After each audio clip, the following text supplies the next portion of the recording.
Hello everyone, good evening to all. I hope you all are doing well.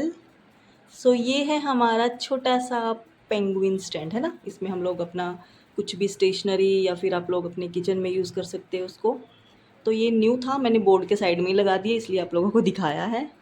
तो चलिए करते हैं आज की वीडियो स्टार्ट। आज हमारा चैप्टर है 7th कोऑर्डिनेट ज्योमेट्री। ठीक है, ये है हमारा क्लास 10th का चैप्टर 7। जो चैप्टर 6th है ट्राइंगल, वो मैं आपको कराऊंगी चैप्टर 8th के बाद। ठीक है, उसमें कुछ थ्योरम्स हैं जो हमें प्रूफ करनी होंगी, जिनका मतलब प्रूफ आता है थ्योरम्स का, तो वो थोड़ा लेंथी है। वो मैं आपको मतलब 7th या 8th चैप्टर के बाद स्टार्ट करवा दूंगी। ठीक है, तो चलिए चैप्टर में हमारे जो 7th चैप्टर है इसमें आता है आपका कोऑर्डिनेट जियोमेट्री, है ना। मतलब आपका 2 पॉइंट्स गिवन होंगे, उनके बीच का डिस्टेंस आपने निकालना है ना। उनकी रेशोज़ निकालनी है, किस रेशो में है। सेक्शन फार्मूला आपका इसके अंदर आ जाता है ना। और आपका आ जाता है कि जो हम लोग ये यूज़ करते हैं trigonometric terms, sine cos secant, है ना। तो इसको कैसे फाइंड आउट करना है, तो ये सब कुछ हमारे इसमें चैप्टर 7th में आता है। तो सबसे पहले तो स्टार्ट करते हैं हम लोग हमारे क्या बोलते हैं इसको, क्वाड्रेंट्स से, है ना। सबको पता होना चाहिए कि ये जो आपकी एक्स एक्सिस वाली लाइन होती है, ठीक है, इस वाली साइड में राइट साइड में एक्स की वैल्यू पॉजिटिव होती है, इधर नेगेटिव, है ना। ऐसे ही ऊपर वाई की वैल्यूज पॉजिटिव वैल्यूज लेते हैं और नीचे नेगेटिव वैल्यू लेते हैं। ठीक है, इसको बोलते हैं this is our first quadrant, second quadrant, third quadrant and this is our fourth quadrant.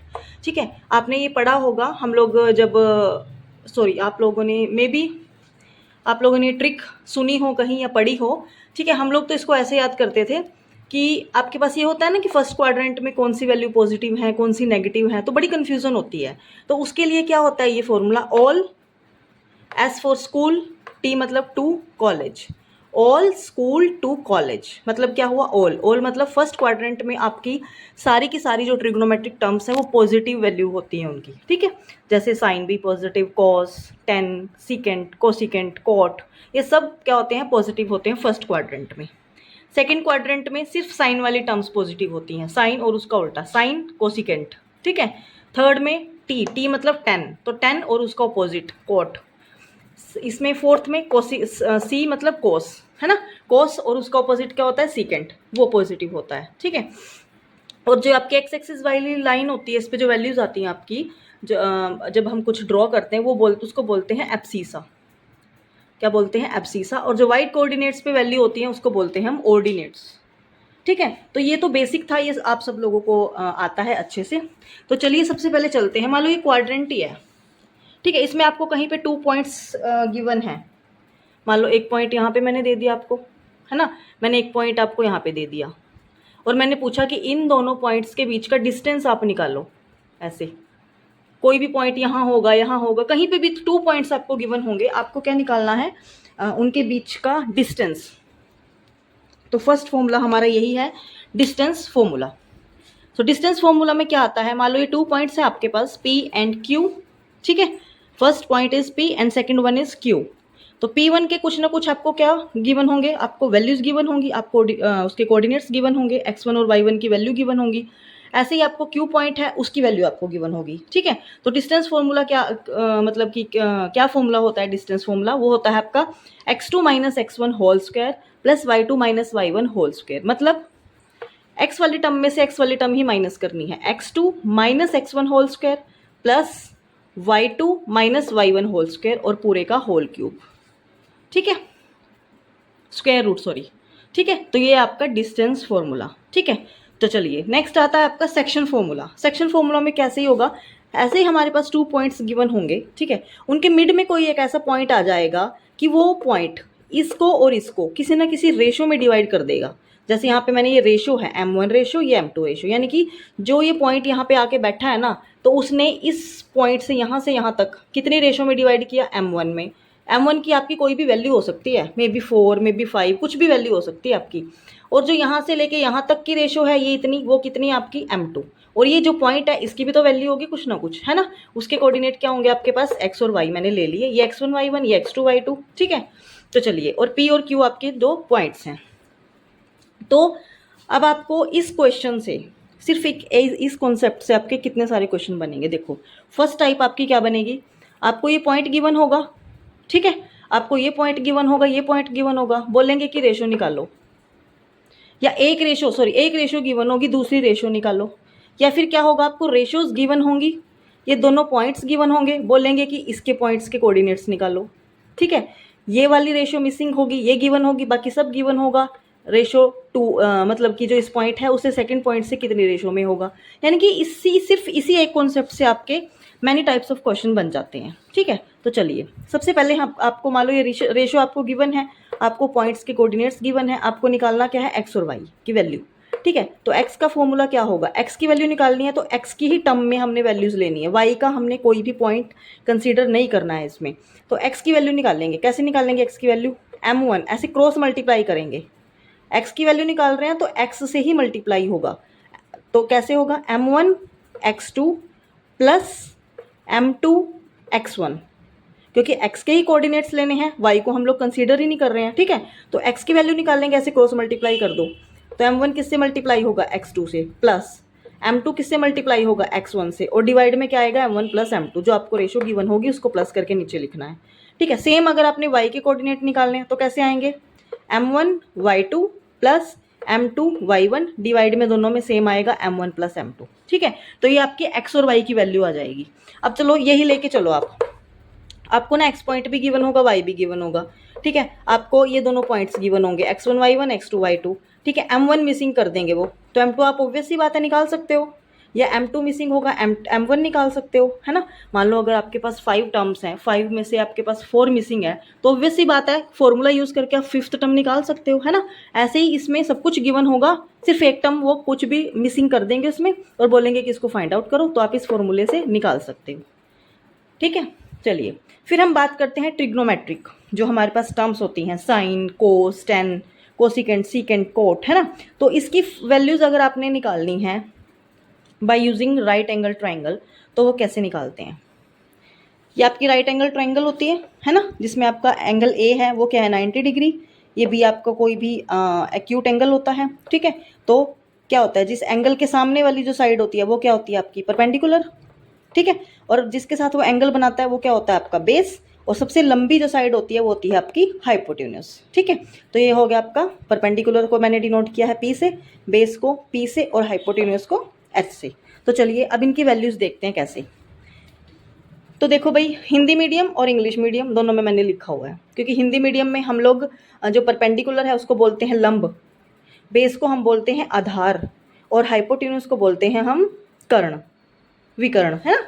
तो चलिए हम इसको ऐसे, हिंदी वाले तो ऐसे, हिंदी मीडियम वाले हम ऐसे करते थे, लाल बटे कक्का, LAL लाल, कक्का आ कक्का, ठीक है। तो और जो अब आप जो इंग्लिश मीडियम वाले बच्चे हैं वो कैसे करेंगे, पंडित बद्री प्रसाद हर हर भोले या बोले, ऐसे कुछ भी आप कर सकते हो, पंडित बद्री प्रसाद हर हर बोले, ठीक है। तो इससे अब क्या बनता है आपका, इससे आपका ये एक ट्रिक बन गई, कैसे, फर्स्ट वाली टर्म ले लो ऐसे वर्टिकली, तो ये वैल्यू आपकी होगी साइन की, ठीक है। ऐसे ये वाली वैल्यूज़ ले लो सेकंड, ये आपकी बनेगी कोस की, और ये थर्ड वाली वैल्यू ये किसकी बनेगी आपकी टेन की। इन 3 वैल्यूज़ को याद करके आप बाकी सारी ट्रिग्नोमेट्रिक जो वो होती हैं टर्म्स वो निकाल सकते हो, ठीक है। साइन का मतलब क्या हुआ, लंब बटे कर्ण, मतलब परपेंडिकुलर अपॉन हाइपोटेन्यूस। कोस की वैल्यू क्या आई यहाँ से, perpendicular upon base upon hypotenuse, और 10 की वैल्यू कितनी आई आपके पास, परपेंडिकुलर अपॉन बेस। तो ये याद रखना है आपने, पंडित बद्री प्रसाद हर हर बोले, या फिर हर हर भोले, जैसे मर्जी आपको याद रखो, ठीक है। तो बस यहाँ से याद रखो कि ये वैल्यू साइन की, ठीक है, सेकंड वाली आपकी कोस की, और ये नीचे वाली 10 की, ठीक है। यही वैल्यूज़ देखो मैंने यहाँ पे लिखी हुई हैं।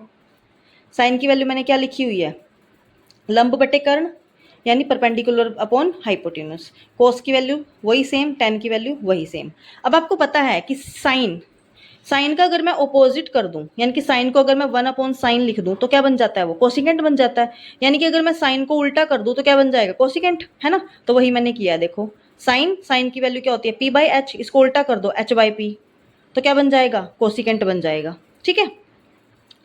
सेकंड में कोस, कोस की वैल्यू क्या निकाली आपने, बेस अपॉन हाइपोटेन्यूस, है ना, इसको उल्टा कर दो, एच अपॉन बी कर दो तो क्या बन जाएगा, सीकेंट। टेन का उल्टा क्या होता है, कोट, तो टेन की वैल्यू को उल्टा कर दो, एल अपॉन ए है तो ए अपॉन एल कर दो या फिर बी बाय पी कर दो, है ना, तो वैल्यू किसकी आ जाती है, कोट की। यानी कि इन तीन वैल्यूज को याद रखना है मेन, ये हमारा बेस है। अगर इन तीन की वैल्यू आपको याद हो गई ना तो आप कोई भी फॉर्मूला, कोई भी ये जो आपके टर्म्स है ये फाइंड आउट कर सकते हो, क्योंकि ये एक दूसरे से इंटरकनेक्टेड होती हैं। क्योंकि साइन का उल्टा कोसिकेंट, कोस का उल्टा सीकेंट, टेन का उल्टा कोट, तो वैल्यूज को भी आप क्या करोगे, ऑपोजिट कर दोगे ऐसे रिवर्स, है ना, तो वो वहां से आपकी कोसिकेंट, सीकेंट एंड कोट की वैल्यू आ जाती है। ठीक है, अब इसको यूज कैसे करेंगे, यूज कैसे करेंगे, क्वेश्चन में आपको इनकी वैल्यूज गिवन होंगी कि ये राइट एंगल ट्रायंगल है, इसमें आपका हाइपोटेन्यूस मान लो 5 है, ये आपका 3 है ना, ये आपका 4 है, तो साइन की वैल्यू निकाल लो, साइन बी की वैल्यू निकालो, एंगल है ये बी, है ना, तो कैसे निकालते हैं, साइन, साइन क्या होता है आपका, परपेंडिकुलर अपॉन हाइपोटेन्यूस, तो परपेंडिकुलर अपॉन हाइपोटेन्यूस, परपेंडिकुलर कितना है इसमें 3, हाइपोटेन्यूस कितना है 5, तो साइन की वैल्यू आ गई 3/5। ऐसे ही कोस, कोस की वैल्यू कितनी आएगी, कोस क्या होता है आपका, बेस अपॉन हाइपोटेन्यूस, तो बेस कितना है इसमें 4, हाइपोटेन्यूस कितना है 5। ठीक है, ऐसे ही आप 10 की वैल्यू निकाल लो, 10 मैंने कितना बताया था आपको, P अपॉन बी, यानी परपेंडिकुलर अपॉन बेस, परपेंडिकुलर कितना है 3, बेस कितना है 4, 3/4, तो आपके पास तीनों वैल्यूज आ गई। अब इसको उल्टा कर दो, 5/3 कर दो तो क्या बन जाएगा, कोसिकेंट, 5/4 कर दो तो क्या बन जाएगा, सीकेंट, 4/3 कर दो तो क्या बन जाएगा, कोट। ठीक है, तो ये आपकी क्या थी, जो इसमें हम फॉर्मूलाज यूज करेंगे, बस मतलब जो कुछ है इस 7th चैप्टर में वो यही है, बस कुछ टर्म्स मिस कर देंगे वो और आपसे पूछ लेंगे, फॉर्मूले आपने यही यूज करने होते हैं, है ना। जैसे ये राइट एंगल ट्रायंगल थी, इसमें क्या होगा आपके पास, हो सकता है कि 2 साइड गिवन हो आपको, थर्ड साइड आप ऑब्वियस सी बात है ट्रायंगल फॉर्मूलाज जो आपका फॉर्मूला होता है उसे निकाल सकते हो। कौन सा होता है वो राइट एंगल ट्रायंगल वाला फॉर्मूला, हाँ, hypotenuse square is equals to perpendicular square upon base, sorry plus base square, है ना, ये वाला होता है। ठीक है, तो वो वाला फॉर्मूला लगा के आप जो थर्ड टर्म, जो थर्ड साइड मिसिंग होगी वो निकाल लोगे, उसके बाद ये वाला यूज करके और आप कोई भी ट्रिग्नोमेट्रिक टर्म निकाल सकते हो। ठीक है, तो ये था हमारा आज का। इसके बाद जो नेक्स्ट है एक टेबल है जिसमें हम लोग इनकी वैल्यूज निकालना सीखेंगे कि साइन 30 की वैल्यू कितनी होती है, साइन 45 की वैल्यू कितनी होती है, टेन 30 की वैल्यू कितनी होती है। ठीक है, तो चलिए अब मैं आपको वो टेबल दिखा देती हूँ कि वो टेबल क्या है, उसमें वैल्यूज कैसे निकालते हैं।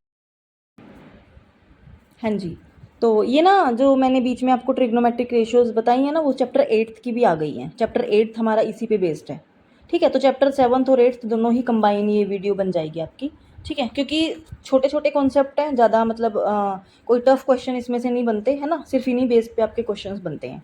तो चलिए, ये है हमारी टेबल जिसको आपको लर्न करना है, और ये आपकी मतलब ऐसा लगा लो, ये टेबल अगर आपको आ गई ना तो मतलब ये लाइफ टाइम आपकी ये आपको अगर याद हो गई अगर आपको ये, तो लाइफ टाइम आपका यूज़ होता है इसका, ये कहीं पे भी यूज़ हो जाती है। इवन कॉम्पिटिटिव एग्जाम की आप तैयारी करते हो तो वहाँ पे भी ये मतलब मोस्ट इंपॉर्टेंट आप इसको कंसिडर करना। ठीक है, तो चलिए इधर ना आपके लिखे हुए हैं एंगल, साइन, कोस, टेन, कोसिकेंट, सीकेंट, कोट, है ना, ये तो आपके एंगल हो गए। ये आपके हो गए एंगल की वैल्यू कि 0 डिग्री है, सॉरी ये आपकी ट्रिग्नोमेट्रिक टर्म्स हैं, मैंने गलत बोल दिया। और ये इधर आपके एंगल लिखे हुए हैं, 0 डिग्री का एंगल है, 30 डिग्री का एंगल है, 45 का है, 60 का है और 90 का है। ठीक है, तो चलिए सबसे पहले साइन की बात करते हैं। साइन, कोस एक दूसरे के अपोजिट हैं बिल्कुल। ठीक है, साइन 0 0 और कोस 0 की वैल्यू कितनी होती है 1। ये टेबल आपको बिल्कुल मतलब एक तरह से माइंड में बिल्कुल ही मतलब बिठा लेना है बस, कि एकदम से अगर कोई वैल्यूज आ जाए तो हमें पता हो कि अच्छा इसकी वैल्यू इतनी होती है, और फटाफट से क्वेश्चन में पुट करेंगे और आंसर निकाल देंगे। ठीक है, तो चलिए साइन की वैल्यू 0 पे, साइन की बात करेंगे हम पहले। साइन 0 0 होता है। ठीक है, साइन 30 की वैल्यू कितनी होगी 1/2। 45 की वैल्यू क्या होगी, इसका रूट कर दो 1/√2। साइन 60 की वैल्यू कितनी होगी √3/2। और साइन 90 की वैल्यू कितनी होगी 1। ठीक है, तो कैसे याद करेंगे, देखो साइन 0 0 बनेगा, 30 है छोटी टर्म है तो 1/2, 45 है तो थोड़ा सा और वो कर दो उसको, तो क्या आ जाएगा 1/√2 बन जाएगा। 60 में क्या आएगा √3/2। ठीक है, और साइन 90 की वैल्यू कितनी होगी आपके पास 1। ठीक है, अब इसी को ना उल्टा करके लिख दो, पीछे से स्टार्ट कर दो लिखना, 1 √3/2, 1/2 √2, इस ये वाला इधर आ गया, 1/2 और ये 0 इधर आ गया। यानी कि साइन को अगर मैं उल्टा करके लिख दूँ तो कोस की वैल्यू आती है हमारे पास। मतलब क्या हुआ कि कोस साइन 0 कितना था 0, कोस 90 कितना था 1। तो अब यहाँ पे उल्टा बन गया। उल्टा कैसे बना कि हमने पीछे से वैल्यू स्टार्ट कर दी। तो कोस 90 कितना बनेगा 1, कोस 60 कितना बनेगा √3/2, कोस 45 और साइन 45 इन दोनों की वैल्यू सेम आती है 1/√2 1/√2। ठीक है। अब साइन 30 कितना था 1/2 था, है ना। और हाँ, और पीछे से स्टार्ट कर रहे हैं वैल्यू, तो कोस 30 की वैल्यू कितनी आएगी √3/2। ठीक है। और कोस 0 की वैल्यू आएगी आपके पास 1। ठीक है। तो साइन की याद रखो, उसको उल्टा कर दो, मतलब पीछे से रिवर्स ऐसे लिखना स्टार्ट करेंगे तो आपके पास वैल्यू आ जाएंगी कोस की। ठीक है। अब आती है tan 0 0 होता है और tan 90 नॉट डिफाइंड। ये वाली वैल्यूज़ होती है ना आपके पास 90 और 0 वाली, ये बड़ी कन्फ्यूज़न मतलब एक तरह से क्रिएट करती हैं, क्योंकि इसमें हम कन्फ्यूज़ बड़े होते हैं कि कहाँ पे वैल्यू 0 बनती है, कहाँ पे 1 कौन से रेशो में बनती है, कहाँ पे नोट डिफाइन आता है। ठीक है। तो ये बड़ा मतलब थोड़ा सा एक तरीके से आप लगा लो कि आपको मतलब बिल्कुल ही ध्यान से इसको करना पड़ेगा। ठीक है। तो चलिए tan 0 0 sin 0 0। ठीक है। सिर्फ कोस और उसका ऑपोजिट एक ऐसा होता है जिसकी वैल्यू 0 पे 1 आती है। कोस की वैल्यू 0 पे 1, कोसिकेंट का ऑपोजिट क्या होता है 1/सीकेंट, तो सीकेंट की वैल्यू भी 0 पे क्या आती है 1। ये देखो यहाँ पे। ठीक है। तो चलिए tan पे थे हम लोग। tan 0 0, tan 30 मतलब छोटा है तो 1/√3 आ जाएगा। 60 डबल है तो इसको डबल कर दो, तो ये √3 मतलब ऊपर चला गया। और tan 45 की वैल्यू 1 होती है। ऐसी कोट 45 की वैल्यू भी कितनी होगी 1। tan और कोट एक दूसरे के ऑपोजिट है, मतलब tan की वैल्यू आपने ये लिखी, tan 90 पे डिफाइंड नहीं है, नोट डिफाइंड। इसको उल्टा करके लिख दो, पहले नोट डिफाइंड, फिर ये √3, फिर 1 का 1, फिर 1/√3 का 1/√3, 0 0। तो ये वैल्यू किसकी आ गई आपके पास कोट की। ठीक है। अब कोसिकेंट किसका ऑपोजिट होता है साइन का। साइन को लिखते हैं ना कोसिकेंट। अब देखो कोसिकेंट 0 का मतलब है 1/sin, है ना। साइन 0 तो नीचे आपके पास क्या बन जाएगा 1/0, 1/0 मतलब इन्फिनिटी मतलब नॉट डिफाइंड, तो कोसिकेंट 0 पे नॉट डिफाइन आ गया। ठीक है। उसके बाद कोसिकेंट क्या होता है 1/sin मतलब साइन का उल्टा कर दो तो 1/2 है, साइन का उल्टा कर दो तो क्या आएगा 2, तो वो क्या बन गया आपका कोसिकेंट। ऐसे ही कोसिकेंट की वैल्यू जो साइन की है उनको उल्टा करके लिख दो। ठीक है। ऐसे ही सीकेंट किसका उल्टा बनेगा कोस का। कोस की वैल्यूज़ हैं, इनको ऐसे न्यूमिनेटर डिनोमिनेटर में, डिनोमिनेटर न्यूमिनेटर में, और वो वैल्यू आपके पास क्या आ जाएंगी सीकेंट की। तो ये टेबल आपको मतलब मोस्ट इंपॉर्टेंट है, इसको याद करना पड़ेगा आपको। इनकी वैल्यूज़ को एक दो बार मतलब देखोगे थोड़ा सा ट्रिक, क्योंकि ट्रिक पता क्या होती है, जैसे आप लोग कई बार ऐसे, हम लोग भी ऐसे ही थे, बोलते थे कि ट्रिक। तो ट्रिक आप जो खुद से ट्रिक बनाते हो ना, क्योंकि देखो अगर मैं कुछ बताऊंगी या कोई भी टीचर आपको कोई ट्रिक बताता है ना, तो उस ट्रिक को भी तो फिर आपको याद करना पड़ेगा कि अच्छा उस वाली टेबल में तो ये ट्रिक थी। तो इससे बेटर है कि आप अपनी अंडरस्टैंडिंग से कुछ ऐसा बनाओ कि आपको याद ही ना करनी पड़े। अब जैसे मैंने आपको ये बताया था कि LALKKA वाला जो साइन की टर्म्स होती हैं उसको कैसे लर्न करते हैं, तो हमने तो ऐसे किया था, है ना। हम लोग हिंदी मीडियम से भी याद रख लेते हैं और इंग्लिश वाले से भी कि LAL लाल कक्का। ठीक है। फर्स्ट वाली वैल्यू साइन की होती है, फिर कोस, फिर tan।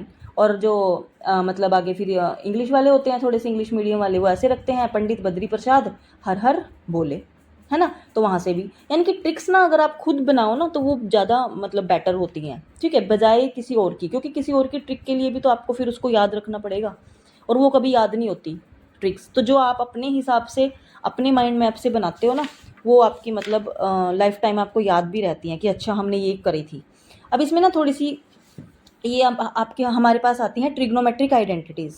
ये 2-3 पेज है, ये भी मैं करा देती हूँ, फिर हमारे 7th और 8th चैप्टर का ऑलमोस्ट जो कॉन्सेप्ट है वो खत्म हो जाएगा। इनको बोलते हैं ट्रिग्नोमेट्रिक आइडेंटिटीज़ क्यों बोलते हैं, क्योंकि इनकी वैल्यूज़ फिक्स्ड होती है, इसको आप चेंज नहीं कर सकते हो, ये ऐसे ही आएंगी। ठीक है। तो इसमें क्या, फर्स्ट आइडेंटिटी मोस्ट इम्पोर्टेंट, मतलब आप ये लगा लो कि हर क्वेश्चन में या फिर हर उसमें सबसे ईजी होता है इसको बनाना, और ये सबसे ईजी भी आती है लर्न करने के लिए। हम लोग ऐसे करते हैं, इसमें थोड़ा सा उल्टा लिखा हुआ है, आप जैसे मर्जी लिख लो, sine square plus cos square is equals to 1, यानी कि sine square plus cos square, angle कुछ भी हो, एंगल सेम होना चाहिए दोनों का, तभी तो यहाँ पे भी ए और यहाँ पे भी ए लिखा हुआ है, बी यहाँ पे ए और बी नहीं है, इसका मतलब साइन का भी एंगल सेम, कोस का भी एंगल सेम, तो sine square angle plus cos square angle की वैल्यू क्या होती है आपके पास 1। ठीक है। अब उसके बाद साइन कोस, उसके बाद क्या आता है टेन और कोट या फिर टेन और सीकेंट। तो सीकेंट स्क्वेयर उसके लिए आइडेंटिटी क्या होती है कि 1 + tan square is equals to secant square. यहाँ से आप खुद देखो 3 वैल्यू निकाल सकते हो आप। एक तो आपको गिवन ही है कि सीकेंट स्क्वेयर आपका 1 + tan स्क्वेयर है, ठीक है। tan स्क्वेयर इधर ही रखो तो सीकेंट स्क्वेयर -1 किसके कोल आ जाएगा, tan स्क्वेयर के। और अगर आपको 1 की वैल्यू निकालनी है तो सीकेंट स्क्वेयर ए माइनस tan स्क्वेयर ए बन जाएगा। ऐसे इस फॉर्मूले से आप 3 वैल्यूज़ निकाल सकते हो, 3 फॉर्मूले बन गए यहाँ से, ठीक है। तो मतलब कि ये नहीं है कि सिर्फ हमने सिर्फ ये याद रखना है कि हमें तो ये पता है बस 1 + tan स्क्वेयर सीकेंट स्क्वेयर होता है, इसके बाद आपको कुछ नहीं पता। नहीं, इस फॉर्मूले से आपको 3 टर्म बन गई। 1 की वैल्यू आप निकाल सकते हो, आप tan स्क्वेयर की वैल्यू निकाल सकते हो, सीकेंट की आपको पता ही है 1 + tan स्क्वेयर है, ठीक है। तो हमने मतलब करना इस तरीके से है कि क्वेश्चन जैसे मर्जी घुमा के आ जाए हम सोल्व कर पाएँ उसको, ठीक है। ऐसे यहाँ पे sin स्क्वेयर + cos स्क्वेयर 1 है तो sin स्क्वेयर की वैल्यू कितनी आ गई, 1 - cos स्क्वेयर। ऐसे ही cos स्क्वेयर की वैल्यू कितनी आ गई, 1 - sin स्क्वेयर। 3 फॉर्मूले बन गए यहाँ से भी। तो चलिए नेक्स्ट करते हैं। कौन क्या रह गया हमारा, सीसी वाली टर्म रह गई, कोट वाली और कोसिकेंट। तो cot square +1 is equal to cosecant square. वहाँ पीछे क्या था, यहाँ पे क्या था, tan square +1 equal to secant square था। यहाँ पे cot square +1 equal to cosecant square है ना। तो यहाँ से भी आप 3 वैल्यूज़ ईजिली निकाल सकते हो, ठीक है। तो इसी पे बेस्ड आपके क्या लिखे हुए हैं, ये क्वेश्चंस लिखे हुए हैं। क्वेश्चंस हम लोग ऑब्वियस सी बात है, मैंने आपको बोला हुआ है कि पहले कॉन्सेप्ट एक बार कर लें रिवाइज, फिर हम लोग क्वेश्चंस की प्रैक्टिस करेंगे, ठीक है। ये देखो, तो 8th चैप्टर का था वो जो मैंने आपको टर्म्स लिखवाई थी ना। ये देखो, sine opposite to angle upon hypotenuse, वही शॉर्ट फॉर्म में जो मैंने आपको बताया था अभी, है ना। P/H साइन, B/H कोस और P/B आपका क्या था, tan। अब ये देखो, कोसिकेंट को आप लिख सकते हो 1/sin। सीकेंट किसका उल्टा होता है, 1/cos का। tan किसका उल्टा होता है, 1/cot का, ठीक है। और tan को आप sin/cos भी लिख सकते हो, ये भी याद रखना है आपने। sin/cos अगर आ जाए तो उसकी वैल्यू क्या होती है, tan। जो एंगल होगा वही tan के साथ एंगल बनेगा आपका, ठीक है। ये आपकी टर्म्स जो अभी हमने 3 फॉर्मूले लर्न किए हैं, ये वो है। सो ये हो गया आपका 7th और 8th कंबाइन चैप्टर का ओवरव्यू। उसके कॉन्सेप्ट क्या क्या हैं, कैसे उसमें क्वेश्चंस आते हैं। क्वेश्चन की प्रैक्टिस हम लोग एक बार ये कर लें कवर, उसके बाद हम लोग प्रैक्टिस करेंगे, ठीक है। तो अगर आपको मेरी वीडियोस अच्छी लगती हैं तो प्लीज़ लाइक, शेयर और सब्सक्राइब करना मत भूलिएगा, ठीक है। Thank you, have a nice day.